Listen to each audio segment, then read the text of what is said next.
The Wheel was recorded for Bert's second album, It Don't Bother Me, in 1965. He described it himself on the sleeve notes as representing the spinning, turning of a wheel. It's quite likely the main inspiration came from the huge cartwheel that was part of the decor in Les Cousins Folk Club, where Bert had a residency in 1965, most of 1965. In form, it's what you might call an episodic or modular composition, composed of several short motifs, mostly just one bar in length, riffs if you like, each one repeated an apparently random number of times, and then linked by slightly longer passages. It's the kind of idea he probably got from David Graham's Angie, and he used it himself many times on Joint Control, for example, and later on more complicated pieces like Chambertin. It's quite a complicated little piece. We've given it a level 3 in the book, but I think it's quite approachable. There's not any real serious stretches in it. Everything is in kind of this part of the fretboard, except for the intro in the 1965 version, which began up here. Everything is kind of in here.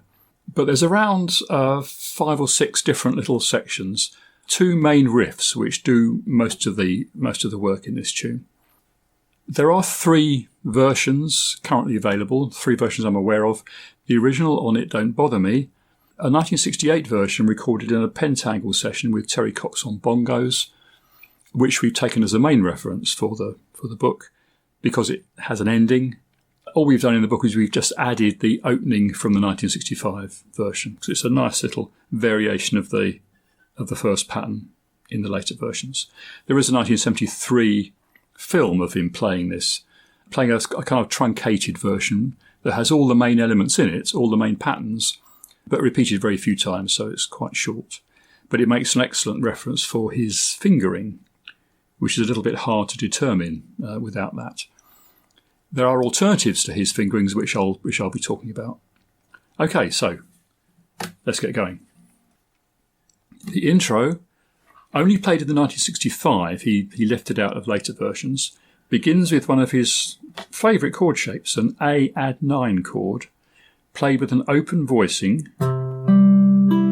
So we're capo on 3, by the way, and I'm counting frets and chord shapes as if this is 0, as usual. The 1968 version had a capo on 4, but we'll go with 3. So, an A major chord, played with the root here, 5th here, 3rd here, like a partial version of the familiar bar shape, but just these 3 strings, and then adding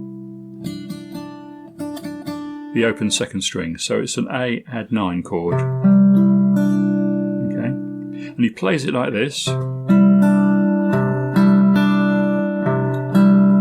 So I'll show you the right hand picking pattern for that.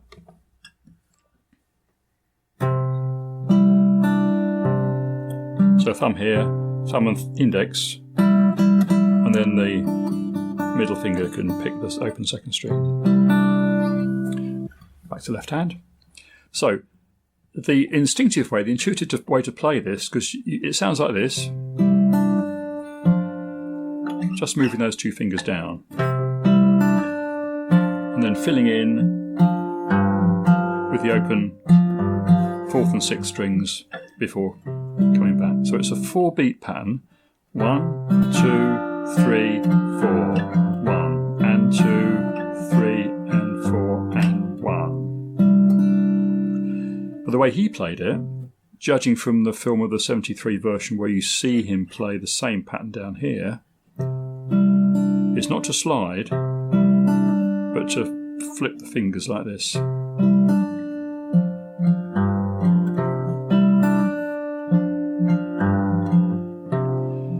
One advantage of that is you don't get this squeaky sound as your fingers slide.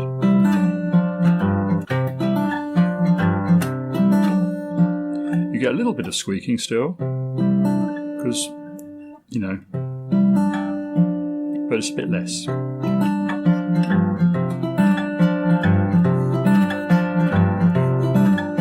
So that's the intro.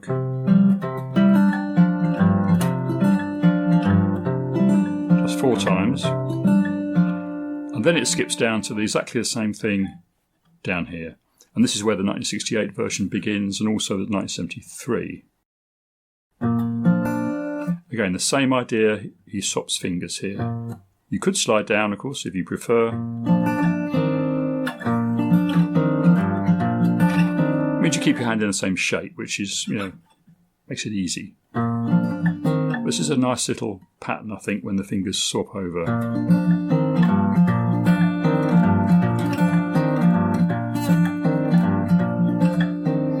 Okay. That's pattern A. Runs through several times, a fairly random amount of times. I think it's 10 times in the 1968, while he's establishing the groove, just getting into the feel of it.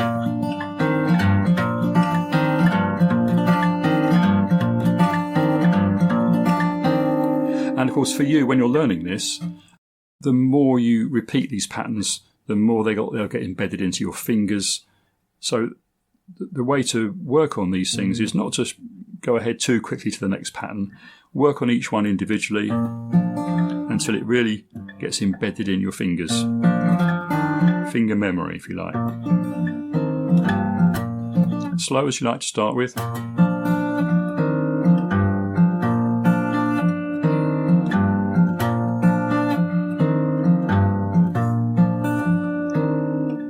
Right, getting the fingers used to their patterns, gradually speeding up as you get used to it. There is one other little thing that you hear in this pattern, which is not always obvious, but it's definitely there.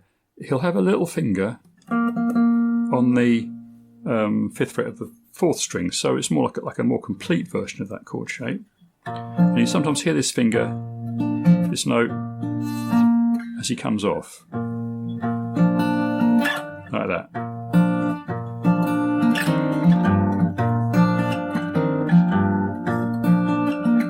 So it's not a significant note at all, really. You can leave it out, but it's a sign of how he's actually fingering the chord.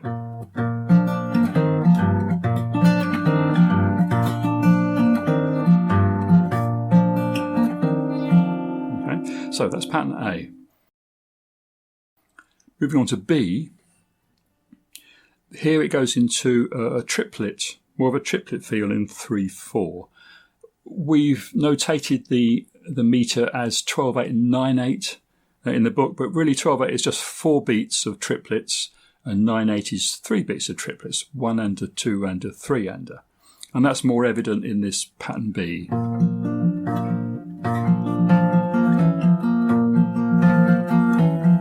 1 and a 2 and a 3 and a. So how that works, again you can slide this down 1 fret this time. So the bass this time slides down just 1 fret on the 5th string. First 2 beats of that. Nice and easy. That's picking the strings 6, 6, 4, 3, 5, 4, 3. And the right hand, by the way, is just thumb, index, middle here. P-I-M-A, if you like. 1 and a 2 and a 3. Now the beat 3, he comes down to the middle finger here. And at the same time hammers on with the index to the 3rd fret on the 3rd string. That's not always clear, but you can certainly hear it quite a lot of the time. Hammer on and pull off straight away so that when you pick the 3rd string, it's open again.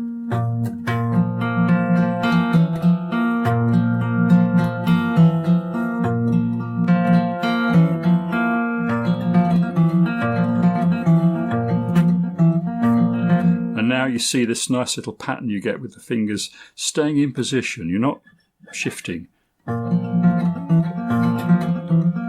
So that's the logic behind swapping fingers rather than sliding. You stay there. So this is pattern B. Again, it goes through a random number of times until you feel like changing. Now the next pattern is the tricky one. This is 7 beats long, this one. We've split it into 3 and 4. 3 and 4 beats, 9/8 and 12/8 in the book. But it could be split any various other ways, 4 and 3, 2 and 5, 2, 2 and 3, something like that. But it's 7 altogether. The first 2 are the same as pattern B. Okay, no problem there. Okay. The next beat, there are 2 ways of playing this, the way he played it. Middle finger down 1 fret, as on the previous pattern, but this time the index, instead of going to here, goes to 2nd fret on the 2nd string, so that's an octave here. And this time you're picking, so here it's picking 5, 4, 5, 4, 3, strings 5, 4, 3, then you go to strings 5, 2, 1.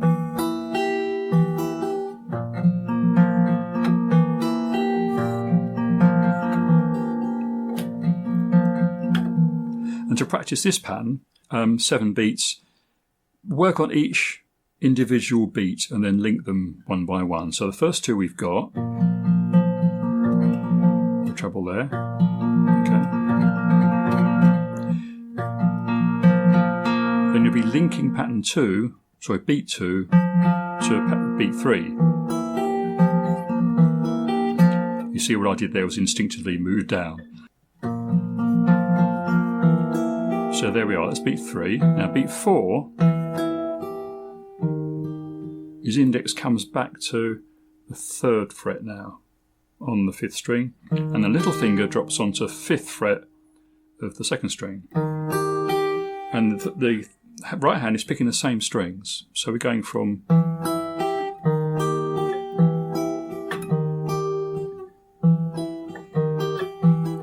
so it's a bit of a tricky change over there.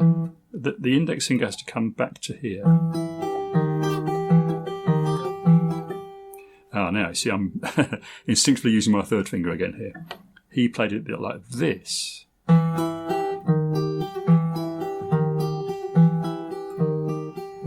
So you can get that if you kind of move your hand a little bit more around like this. So to get this position, of course it's better if your hand's like that, at an angle. And then you can drop back to a slightly straighter angle like that.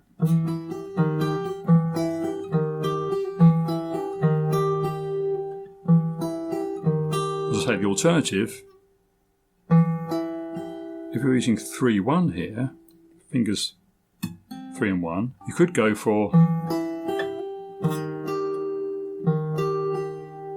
fingers 2 and 4 here. Again, that's an awkward stretch.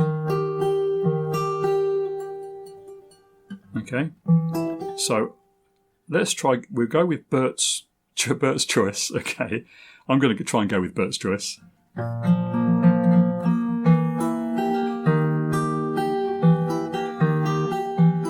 Again, you repeat that as many times, ad nauseam, just to get your fingers used to the pattern.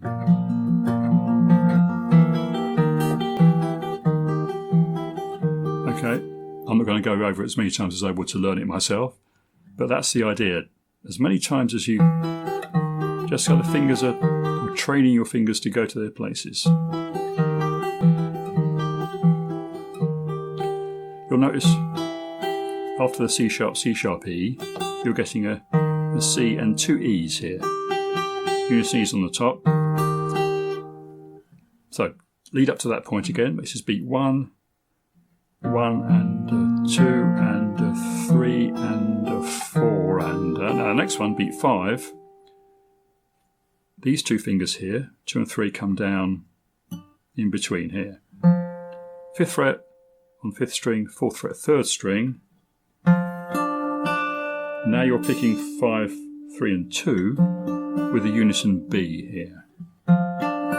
So it's going from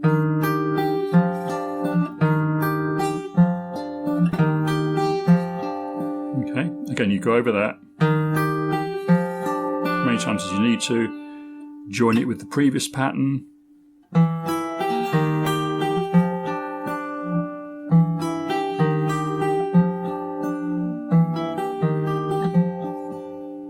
Now that's pattern 5, pattern 6, sorry, beat 6. Here these two fingers are spare now, so your index and fourth finger come down kind of in between here. On the frets 4 and 5 on these two strings, so you now have a unison G. Beat 6, lastly beat 7. These two come down again in between 5 and 4.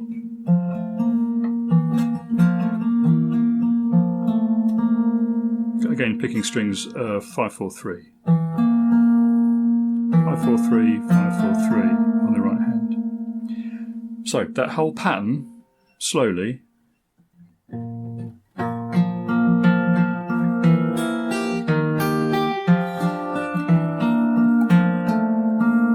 Okay, let's see if I can do that a bit faster.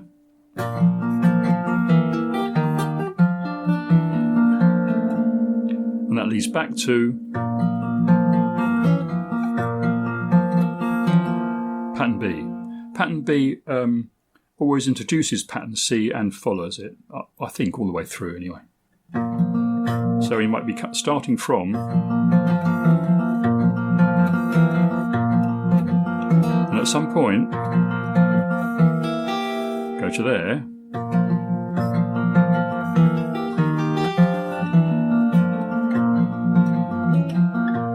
okay. If your fingers are trained enough, they will do that.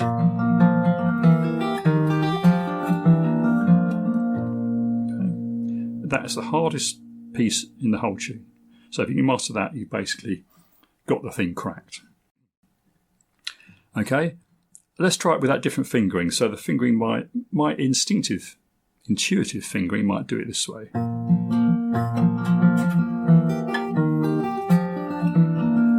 So I'm ending up the same as him here on those last 3 beats, but going down here to that, maybe doing this, and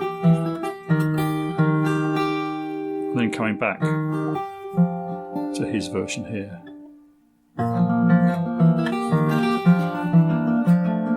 Right, so that works quite well for me. There's kind of more finger movement going on in his version, oddly enough.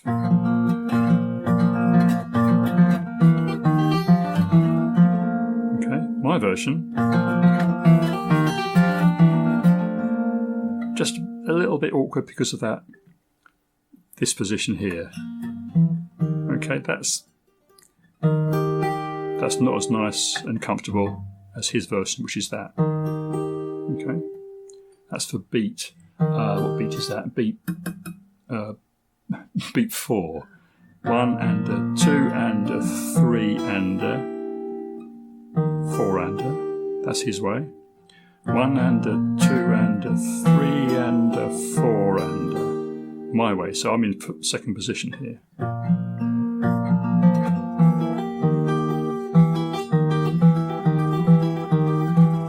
Okay, and that goes from there back to here. So those are the options, I think, for that. Okay, so from pattern C we go on to as many repeats of B, yes, as you like.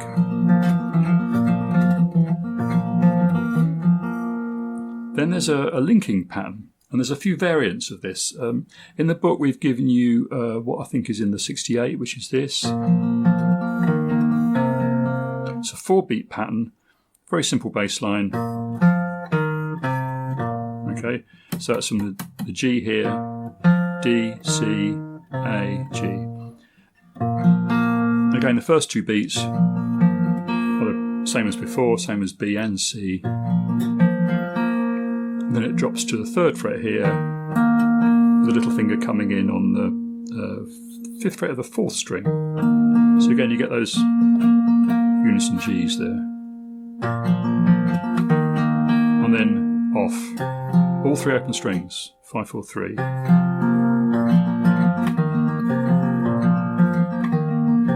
So it's a fairly straightforward one. Alright. The variation in the 65 version And this one's not in the book, so this is a bonus pattern, all right, which I will give you here. The little finger, instead of going to the fourth string, goes to the third string, like this. And when he hits the second beat, he's hammering on at the same time with the index finger, but immediately the little finger comes to the 5th fret, so you get this effect.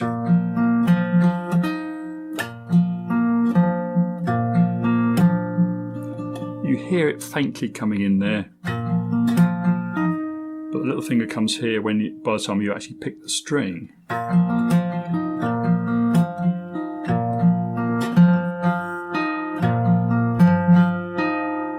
And then it goes, little finger stays here.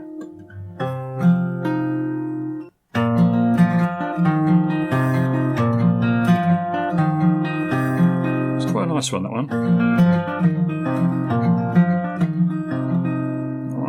You can, of course, you'll probably find it will sound just as good to play these 2 open strings all the way through that pattern.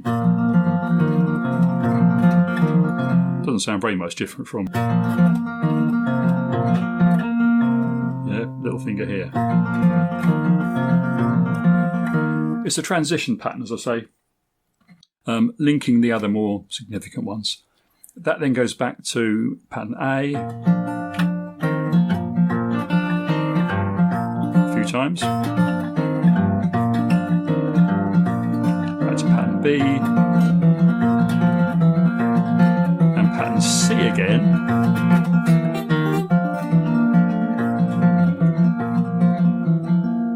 Okay. So that's optional, of course, how much you repeat those patterns. The next one is pattern D. Again, which starts as a variation of B. Those are the first 2 beats, 1 and 2, and then you get this. Little finger, 5th fret, 4th string, index 2nd fret, 3rd string.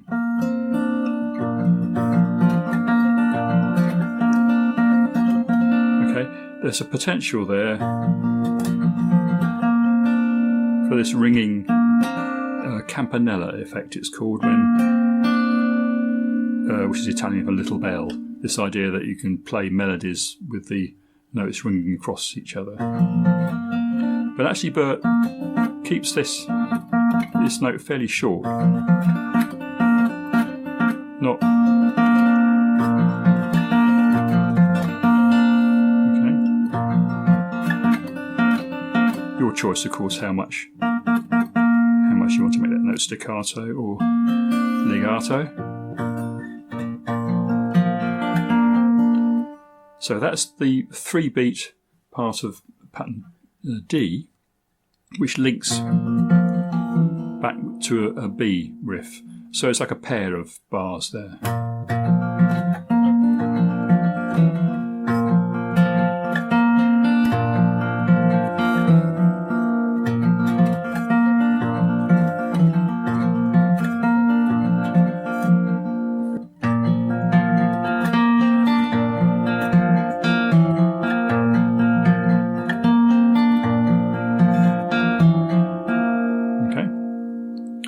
That goes twice, that pair of bars. So then you get an extended 4-beat version of that first pattern.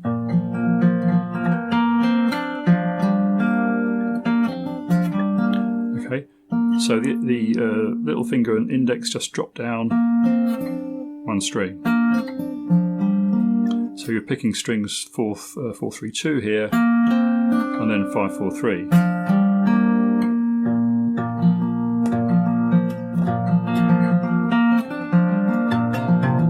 And again, it comes back to a version of B in between.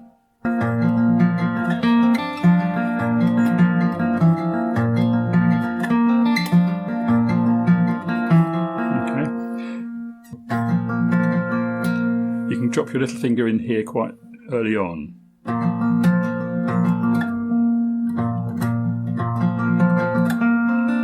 That's really the key, I think, to getting this one to flow. Drop that one in there. And then you can bring the index across here.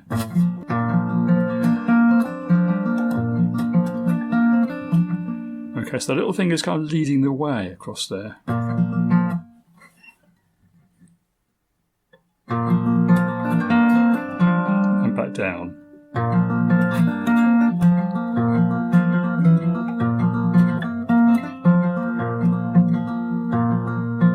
Yeah, so...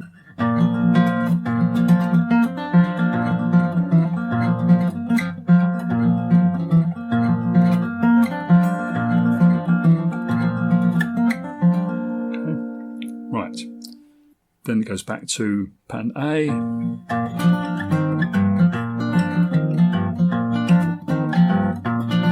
few more Bs. A variation of that linking pattern. Leaving a little finger here this time.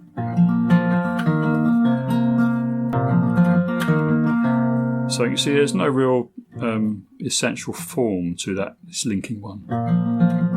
I haven't numbered it in the score. Or the 65 bonus pattern if you like. If you like that one.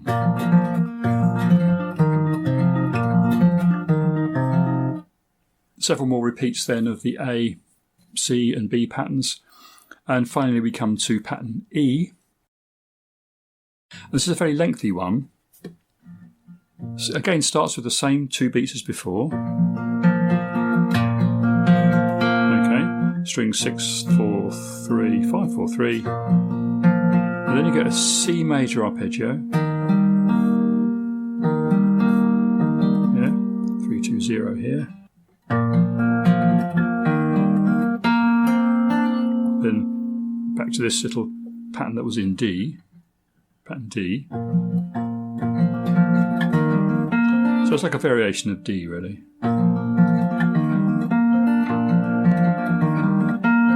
Only happens once before the next piece, but go over that a few times to train the fingers into that. Because that's an unusual part of this pattern. So from once through those 4 beats, 1 and a 2 and a 3 and a 4 and a, goes to a D7 bar. Again, this is another 4-beat bar. Quite different from the rest of the patterns because in this case you've got a pull off. So a string is picking, sorry, the right hand is picking the second string twice. Instead of 1 finger per string, as in all the other patterns, you've got a pull off there. Just 3 strings. 1 and a 2 and a. Alright, these 2 fingers then stay there. Third finger comes to the C, and the little finger drops onto the F sharp on the 4th string. Picking these middle 4 strings, pulling off the C to the B there, and picking the 3rd string again. Okay, so that bar there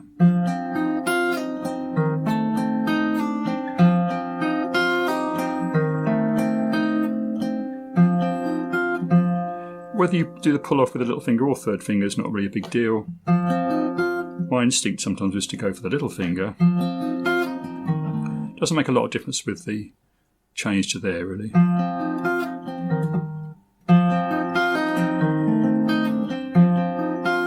In fact, I think it's maybe I find it slightly easier to use the little finger because then the 3rd finger is kind of hovering ready for its position here.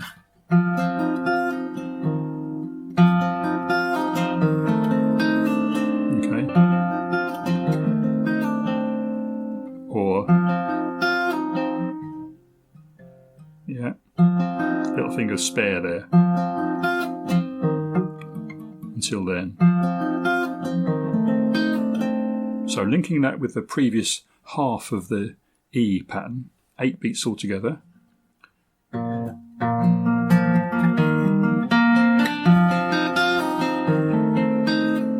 Alright, that goes into a repeat of C. So we've got quite a complicated part of the song, part of the tune here. Let me see if I can link those together. Here's the E. 1 and a 2 and a 3 and a 4 and a 1 and a 2 and a 3 and a 4 and a pattern C.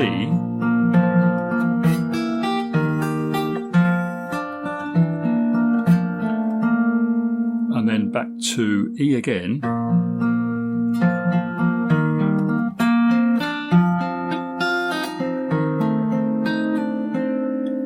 And then this is the end of the tune.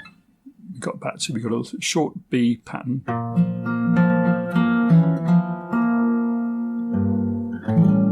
F sharp 7 to a G7. That's the end of the 1965, and he does more or less the same thing at the end of the 73. The F sharp to the G7 there. So let me go through the end of that tune again. We go through the E pattern twice with a C in between it. Here's the E pattern.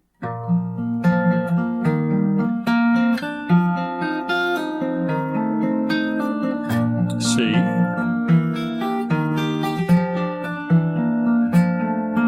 B. E again. Slow down. B.